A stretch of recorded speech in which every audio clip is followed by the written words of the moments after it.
Why did the United States attack Libya, Iraq, Afghanistan, and Yemen?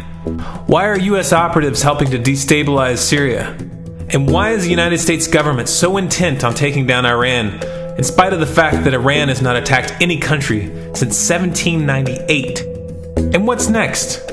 What are we headed for? When you look at the current trajectory that we're on, it doesn't make any sense at all if you evaluate it based on what we're taught in school. And it doesn't make any sense if you base your worldview on the propaganda that the mainstream media tries to pass off as news. But it makes perfect sense once you know the real motives of the powers that be. In order to understand those motives, we first have to take a look at history.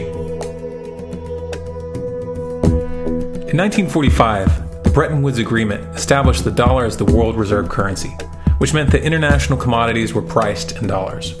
The agreement, which gave the United States a distinct financial advantage, was made under the condition that those dollars would remain redeemable for gold at a consistent rate of $35 per ounce. The United States promised not to print very much money, but this was on the honor system, because the Federal Reserve refused to allow any audits or supervision of its printing presses.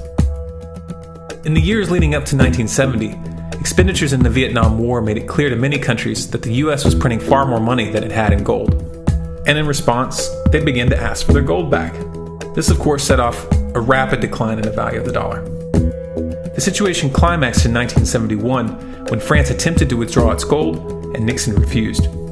On August 15th, he made the following announcement. I have directed the Secretary of the Treasury to take the action necessary to defend the dollar against the speculators. I have directed Secretary Connally to suspend temporarily the convertibility of the dollar into gold or other reserve assets, except in amounts and conditions determined to be in the interest of monetary stability and in the best interest of the United States. This was obviously not a temporary suspension, as he claimed, but rather a permanent default. And for the rest of the world who had entrusted the United States with their gold, it was outright theft. In 1973, President Nixon asked King Faisal of Saudi Arabia to accept only U.S. dollars as payment for oil and to invest any excess profits in U.S. Treasury bonds, notes, and bills. In return, Nixon offered military protection for Saudi oil fields. The same offer was extended to each of the world's key oil-producing countries, and by 1975, every member of OPEC had agreed to only sell their oil in U.S. dollars. The act of moving the dollar off of gold and tying it to foreign oil instantly forced every oil-importing country in the world to start maintaining a constant supply of Federal Reserve paper. And in order to get that paper, they would have to send real physical goods to America. This was the birth of the petrodollar. Paper went out, everything America needed came in, and the United States got very, very rich as a result. It was the largest financial con in recorded history.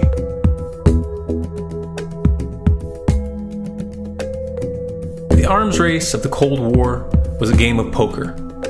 Military expenditures were the chips, and the U.S. had an endless supply of chips. With the petrodollar under its belt, it was able to raise the stakes higher and higher, outspending every other country on the planet, until eventually U.S. military expenditures surpassed that of all other nations in the world combined. The Soviet Union never had a chance. The collapse of the communist bloc in 1991 removed the last counterbalance to American military might. The United States was now an undisputed superpower with no rival. Many hoped that this would mark the beginning of a new era of peace and stability. Unfortunately, there were those in high places who had other ideas. Within that same year, the U.S. invaded Iraq in the First Gulf War.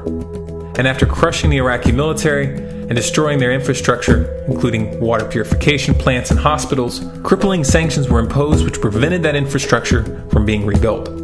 These sanctions, which were initiated by Bush Sr.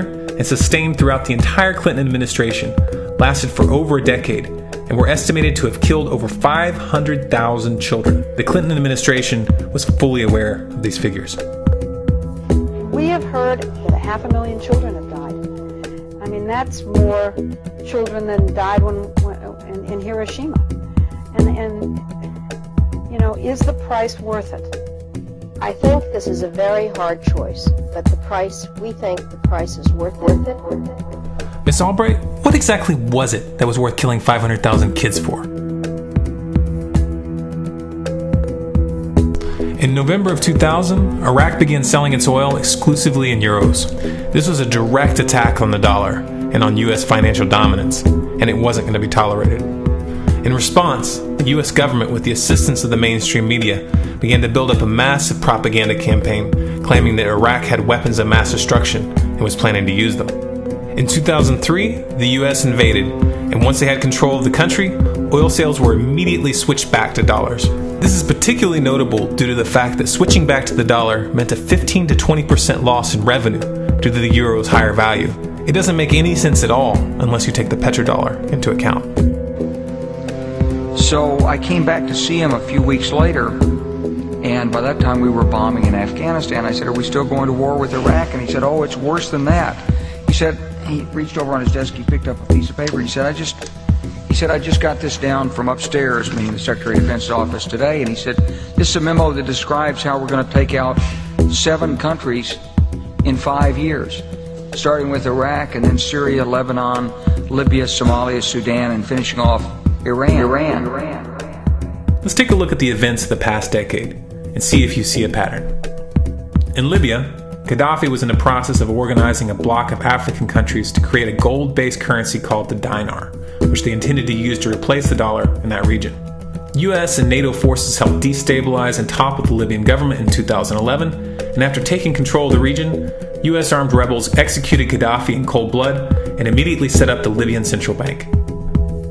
Iran has been actively campaigning to pull oil sales off of the dollar for some time now, and it has recently secured agreements to begin trading its oil in exchange for gold. In response, the US government, with mainstream media assistance, has been attempting to build international support for military strikes on the pretext of preventing Iran from building a nuclear weapon. In the meantime, they established sanctions which US officials openly admit are aimed at causing a collapse of the Iranian economy. Syria is Iran's closest ally, and they are bound by mutual defense agreements. The country is currently in the process of being destabilized with covert assistance from NATO, and though Russia and China have warned the United States not to get involved, the White House has made statements within the past month indicating that they are considering military intervention.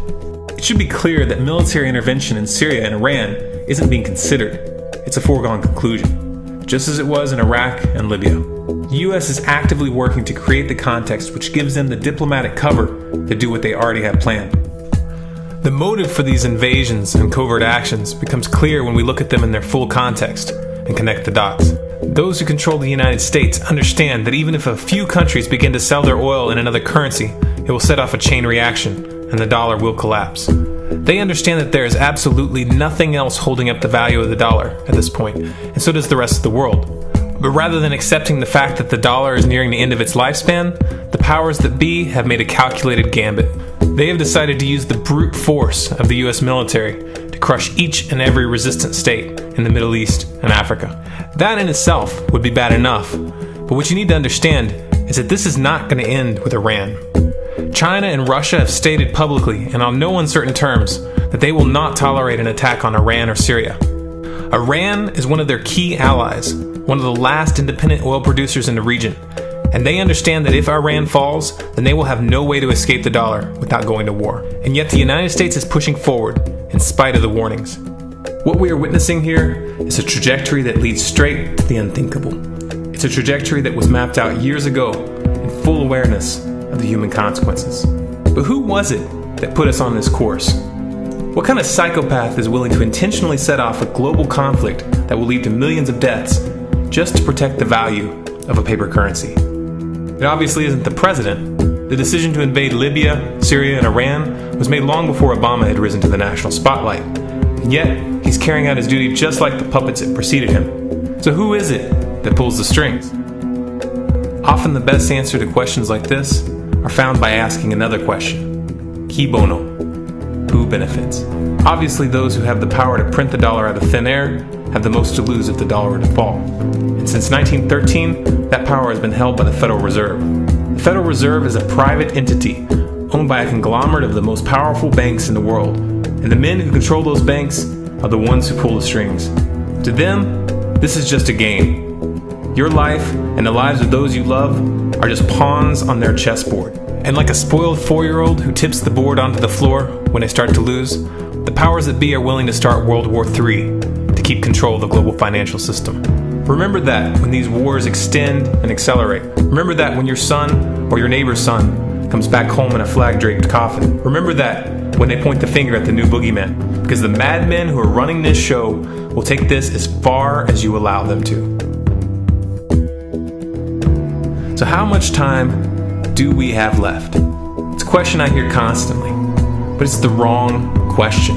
Asking how much time we have left is a passive posture. It's the attitude of a prisoner who's waiting to be taken out to a ditch and shot in the back of the head. What are our chances? Can we change course? Also the wrong question. The odds don't matter anymore. If you understand what we're facing, then you have a moral responsibility to do everything in your power to alter the course that we're on, regardless of the odds. It's only when you stop basing your involvement on the chances of success that success actually becomes possible. To strip the ill-begotten power from the financial elites and to bring these criminal cartels to justice will require nothing less than a revolution. The government is not going to save us. The government is completely infiltrated and corrupt to the core. Looking to them for a solution at this point is utterly naive. There are 3 stages of revolution, and they are sequential. Stage 1 is already underway. Stage 1 is the ideological resistance. In this stage, we have to actively work to wake up as many people as possible about what is happening and the direction we're headed. All revolutions originate from a shift in the mindset of the population, and no other meaningful resistance is possible without it. Success in this stage of the game can be measured by the contagion of ideas. When an idea reaches critical mass, it begins to spread on its own and seeps into all levels of society. In order to achieve that contagion, we need more people in this fight.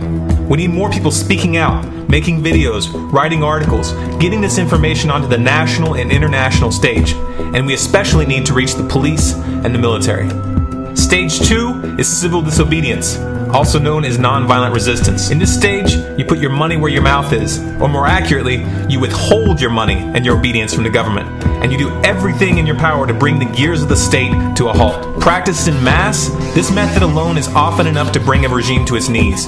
However, if you fail at this stage, Stage 3 is inevitable.